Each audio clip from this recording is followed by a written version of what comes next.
Hello students, मैं S Chandrawat आपके सामने फिर से लेकर उपस्थित हुआ हूँ 12th क्लास केमिस्ट्री। और इसके अंदर अपन चर्चा कर रहे हैं लेसन 10 हैलोजन व्युत्पन्न हैलोजन डेरिवेटिव्स के बारे में। देखिए, हैलोजन डेरिवेटिव्स के बारे में अपनी चर्चा चल रही है महत्वपूर्ण रासायनिक गुणों से संबंधित। रासायनिक गुण हैलो एल्केन के जो रासायनिक गुण होते हैं, इनके अंदर अपन बात कर रहे हैं सबसे पहली अभिक्रिया नाभिक स्नेही प्रतिस्थापन अभिक्रिया, जो मुख्यतः दो प्रकार की होती है। एक अणुक नाभिक स्नेही प्रतिस्थापन अभिक्रिया और द्विअणुक नाभिक स्नेही प्रतिस्थापन अभिक्रिया, यानी SN1 और SN2। इसमें SN1 के बारे में अपन पिछले वीडियो के अंदर जानकारी प्राप्त कर चुके हैं। आज अपन चर्चा करेंगे SN2 के बारे में, यानी कि द्विअणुक नाभिक स्नेही प्रतिस्थापन अभिक्रिया के बारे में। अब क्या होती है SN2 अभिक्रिया, इसके बारे में चर्चा करें तो आपको पता है कि SN2 अभिक्रिया केवल एक ही पद में संपन्न होती है। ध्यान रखेंगे, SN1 अभिक्रिया दो पदों में संपन्न होती है और SN2 अभिक्रिया केवल एक ही पद में संपन्न होती है। अब ये जो SN2 अभिक्रिया है या द्विअणुक नाभिक स्नेही प्रतिस्थापन अभिक्रिया है, इसके बारे में जो भी बातें हैं उनको अपन एक एक करके पॉइंट के रूप में यहाँ पर लिखेंगे। सबसे पहला पॉइंट अपन यहाँ पर लिखेंगे कि यह अभिक्रिया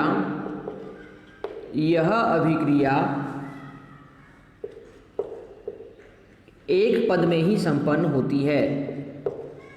एक पद में ही संपन्न होती है।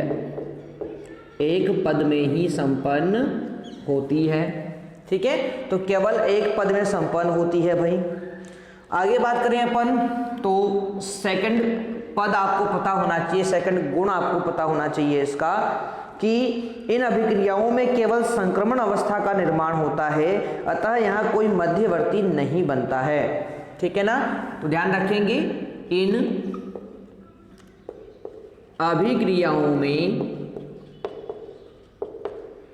इन अभिक्रियाओं में संक्रमण अवस्था का निर्माण होता है। संक्रमण अवस्था का निर्माण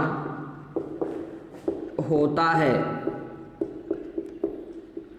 अतः यहाँ मध्यवर्ती यौगिक, जैसे अपन ने बात की थी ना कि आपका जो SN1 अभिक्रिया होती है उसके पहले पद में मध्यवर्ती बनता है, परंतु यहाँ पर मध्यवर्ती नहीं बनता है, नहीं बनता है।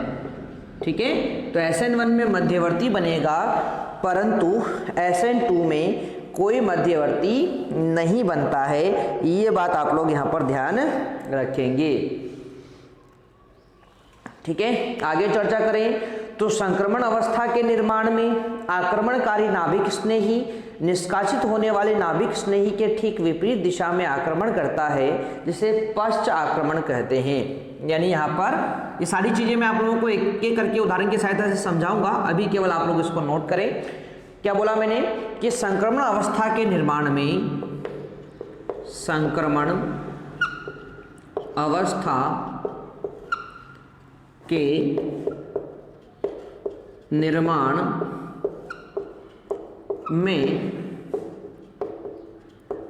आने वाला आक्रमणकारी नाभिक स्नेही, आने वाला आक्रमणकारी नाभिक स्नेही Nu- संक्रमण अवस्था में के निर्माण में आने वाला आक्रमणकारी नाभिक स्नेही Nu- निष्कासित होने वाले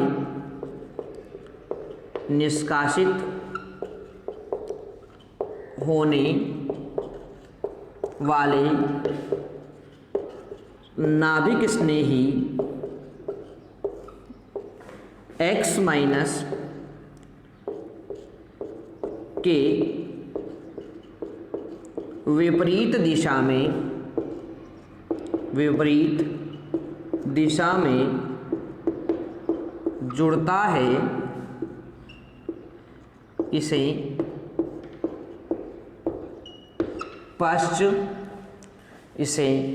पश्च आक्रमण कहते हैं। पीछे से आक्रमण करेगा भैया ना, हाँ, आक्रमण कहते हैं। यानी जिधर से हटने वाला नाभिक स्नेही जो है ना, जिस जगह से हटेगा उसकी विपरीत दिशा से आने वाला यानी आक्रमणकारी अभिकर्मक आक्रमण करेगा, और विपरीत दिशा से किया है इसलिए इसे पश्च आक्रमण अपन यहाँ पर कहते हैं।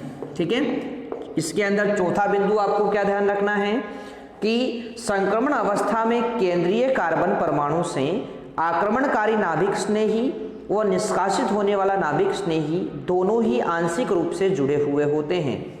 ठीक है भाई, तो संक्रमण अवस्था में कैसी कंडीशन होगी इसके बारे में बात करेंगे अपन। संक्रमण अवस्था में केंद्रीय कार्बन परमाणु से केंद्रीय कार्बन परमाणु से आक्रमणकारी नाभिक स्नेही आक्रमणकारी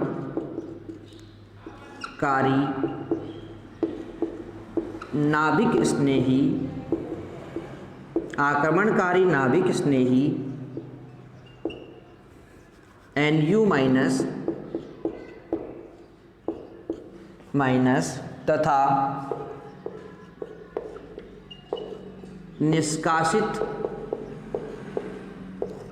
होने वाला नाभिक स्नेही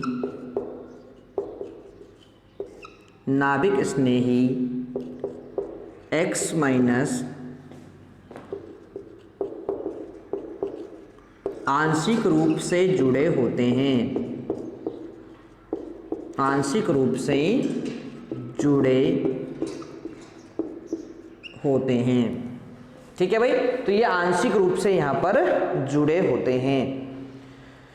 आगे बात करते हैं, अगला बिंदु क्या बोलता है इस अभिक्रिया का।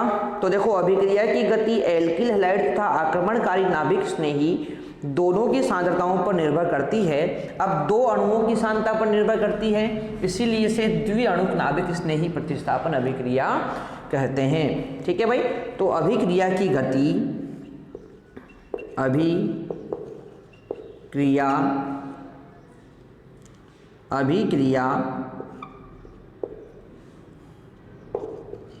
की गति एल्किल हैलाइड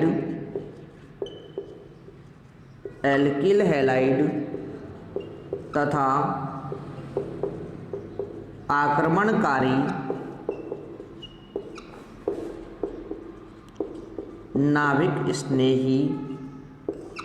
आक्रमणकारी नाभिक स्नेही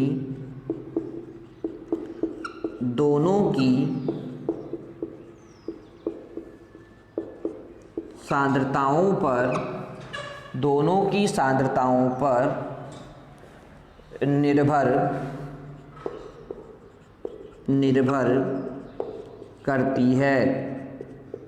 यानी अभिक्रिया की गति एल्किल हैलाइड तथा आक्रमणकारी नाभिक स्नेही दोनों की सांद्रताओं पर निर्भर करती है, इसलिए इन अभिक्रियाओं को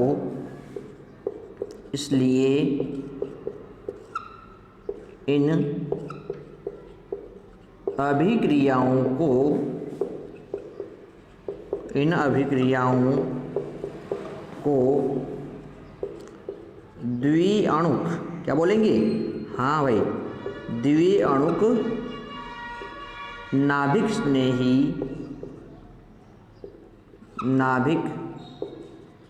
स्नेही प्रतिस्थापन अभिक्रियाएं कहते हैं। तो द्विअणुक क्यों बोला जाता है वो मैंने आपको कारण यहाँ पर बता दिया है। एक सिंपल सी फॉर्मेट में अपन लिख सकते हैं कि अभिक्रिया की जो गति होती है, अभिक्रिया का जो वेग होता है वो किसके समानुपाती होगा? एल्किल हैलाइड की सांद्रता और आक्रमणकारी नाभिक स्नेही की सांद्रता, इन दोनों के गुणनफल के समानुपाती होगा। ठीक है भाई, तो ये आपको पता होना चाहिए। ठीक है, अगली बात करते हैं अपन, अगला बिंदु क्या होता है? तो देखो, इन अभिक्रियाओं में प्राप्त उत्पाद का जो विन्यास होता है ना, वो क्रियाकारक के विन्यास से विपरीत होता है। ठीक है, ये चीज़ आप लोगों को मैंने बताई दी, क्योंकि विपरीत दिशा से भाई आने वाला जो जुड़ेगा ना, वो निकलने वाले नाभिक स्नेही से विपरीत दिशा में जुड़ता है। यानी यहाँ पर जो उत्पाद का विन्यास होगा वो क्रियाकारक के विन्यास से क्या होगा? विपरीत होगा। ठीक है, तो लिख लेते हैं, इन अभिक्रियाओं में इन अभिक्रियाओं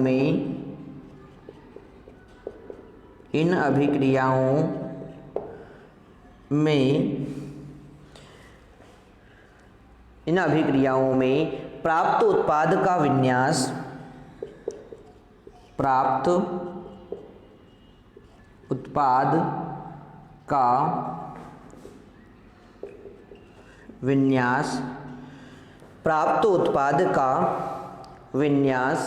क्रियाकारक के विन्यास से विपरीत, क्रियाकारक के विन्यास से विपरीत होता है ना। प्राप्त उत्पाद का विन्यास क्या होगा? क्रियाकारक के विन्यास से विपरीत होता है, अर्थात इन अभिक्रियाओं में विन्यास का प्रतिपन्न होता है, वो ना उल्टा हो जाता है। ठीक है, क्या लिखेंगे? अर्थात इन अभिक्रियाओं में विन्यास का प्रतिपन्न, सुनो ध्यान से, प्रतिपन्न का मतलब होता है उल्टा हो जाना। ठीक है, प्रतिपन्न हो जाता है, इसे एक नाम देते हैं भाई, इसे वाल्डन प्रतिपन्न कहते हैं। यानी विन्यास का उल्टा हो जाना क्या कहलाता है? वाल्डन प्रतिपन्न कहते हैं। क्या बोलेंगे? वाल्डन प्रतिपन्न कहेंगे भाई इसको। ठीक है, चलो, तो ये हो गया अपना वाल्डन प्रतिपन्न इसे कहते हैं। यहाँ तक की बात समझ में आ जाएगी सभी को। ठीक है, तो ये जो द्विअणुक नाभिक स्नेही प्रतिस्थापन अभिक्रियाएं हैं, इन द्विअणुक नाभिक स्नेही प्रतिस्थापन अभिक्रियाओं के बारे में कुछ बिंदु मैंने आपको बताए हैं। एक बार मैं रिपीट कर रहा हूँ, ध्यान से आप लोग देखेंगे कि ये अभिक्रियाएं एक ही पद में संपन्न होती है। इन अभिक्रियाओं में संक्रमण अवस्था का निर्माण होता है, कोई मध्यवर्ती नहीं बनता है। थर्ड है, संक्रमण अवस्था के निर्माण में आने वाला आक्रमणकारी नाभिक स्नेही और निकलने वाला नाभिक स्नेही जो होता है ये विपरीत दिशा में होंगे, यानी कि निकलने वाले नाभिक स्नेही के विपरीत दिशा में आने वाला आक्रमणकारी नाभिक स्नेही जुड़ता है। संक्रमण अवस्था में केंद्रीय कार्बन परमाणु से आक्रमणकारी नाभिक स्नेही तथा निष्कासित होने वाला नाभिक स्नेही आंशिक रूप से जुड़े होंगे और अभिक्रिया की गति एल्किल हैलाइड व आने वाले नाभिक स्नेही की सांद्रता पर निर्भर करती है। अब दो अणुओं की सांद्रता पर निर्भर करती है, इसीलिए इसको द्विअणुक नाभिक स्नेही प्रतिस्थापन अभिक्रिया कहते हैं।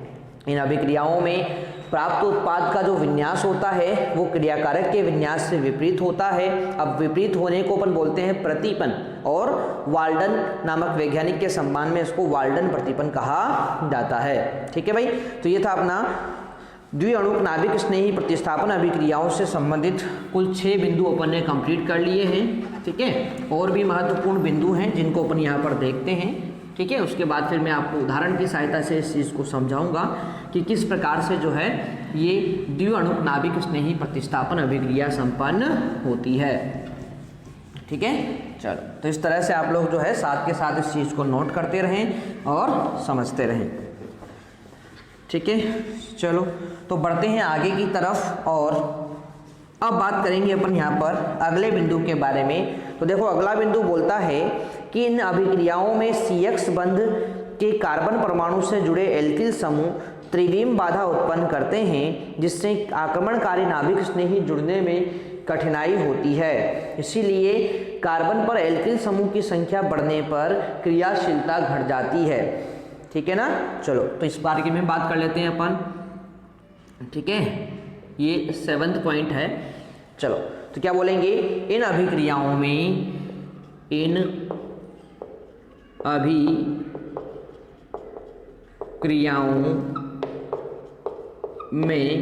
अभिक्रियाओं में CX बंध के कार्बन परमाणु से जुड़े CX बंध के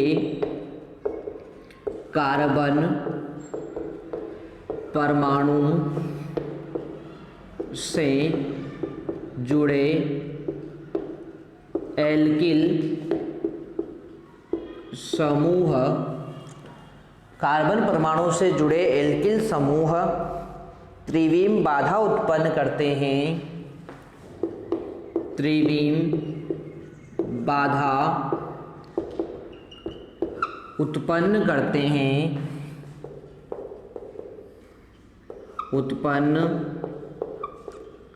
त्रिविम बाधा उत्पन्न करते हैं, जिससे आक्रमणकारी नाभिक स्नेही के जुड़ने में कठिनाई होती है।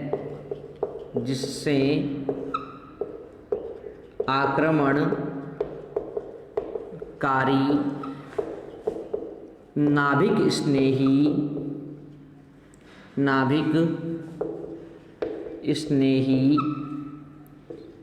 के जुड़ने में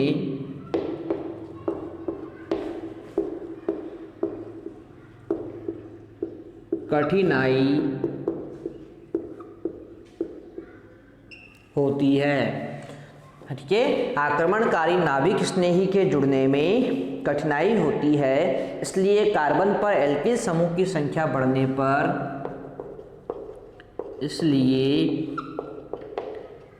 कार्बन पर एल्किल समूह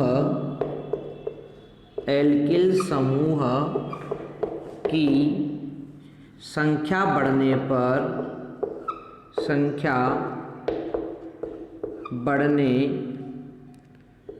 बढ़ने पर एल्किल हैलाइड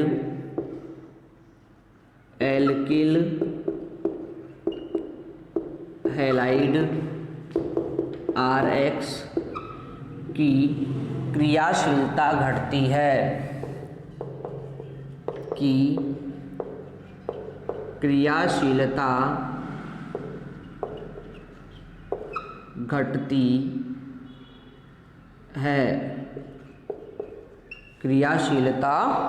घटती है। ठीक है भाई। अतः SN2 क्रियाविधि में एल्किल हैलाइडों की क्रियाशीलता का क्रम, SN2 अभिक्रिया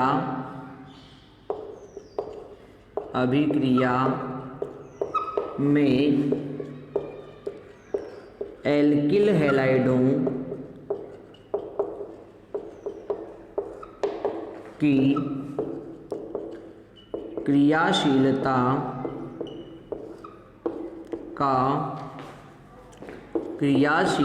का क्रम निम्न प्रकार है। क्रम जो है वो निम्न प्रकार है। अब ये क्रम कौन सा है, तो भाई मैंने आपको बताया है कि ये तो है मेथिल कार्बोहैलाइड है।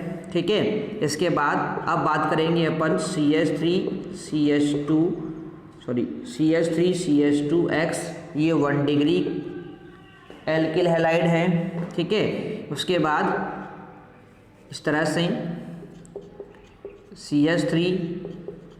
CH3 ये जुड़े हुए हैं CH से, इससे जुड़ा हुआ हैलोजन, यानी ये 2 डिग्री है।